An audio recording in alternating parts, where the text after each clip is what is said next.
Let's say kita bicara soal atlet A, atlet B, yang tahun ini dapat medali perak. Oke. Dan nyaris dapat emas, kan gitu. Yes. Nah, lihat apa yang terjadi tahun depan. Dia latihan lagi.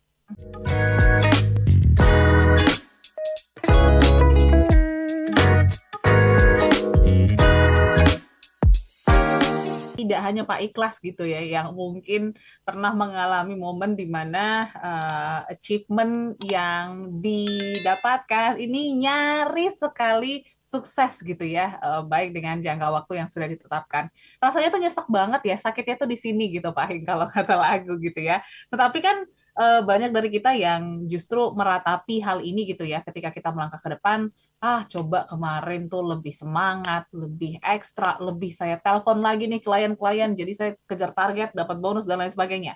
Jadi menutupi langkah ke depan. Nah ini wajarkah atau seperti apa Pak Hing? Silakan. Manusiawi ya manusiawi. Ya, Yes. gitu. Untuk dalam kasus ini, saya di banyak kesempatan, Audrey, saya bilang pebisnis ya, profesional pebisnis itu harus memodel para atlet, gitu loh. Nah, Oke. kasus-kasus yang tadi Pak Ikhlas ya, Ya, Pak. um, itu sebaiknya memodel para atlet. Kenapa gini loh, Audrey? Let's say kita bicara soal atlet A, atlet B, yang tahun ini dapat medali perak.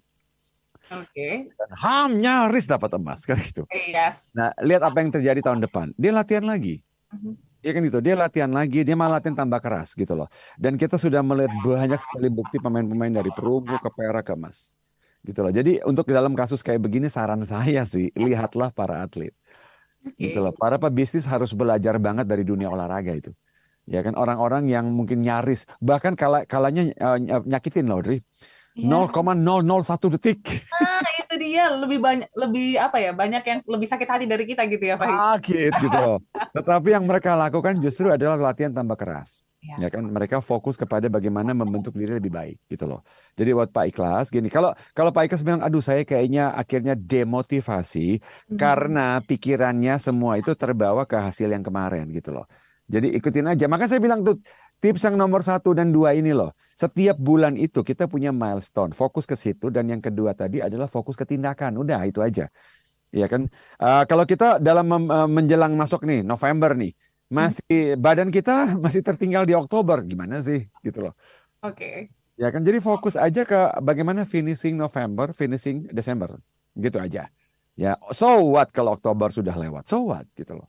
Ya kan? Kalau kita bilang, yang penting November saya tetap tancap, yang penting Desember saya tancap, gitu loh.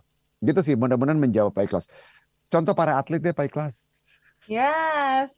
Nah, tapi ini gimana Pak Hing? Kalau misalnya tadi kan di bulan-bulan sebelumnya gitu ya, Nah, mungkin tidak achieve, tapi mungkin gitu ya, bulan-bulan sebelumnya achieve bahkan overachieve gitu ya. Jadi buat kita mungkin ya cukup puas dan lain sebagainya. Ini gimana untuk bisa tetap stay low key gitu ya, untuk bisa menghadapi challenge dan juga mungkin target dan deadline yang lain gitu ke depannya. Silakan Pak Hing.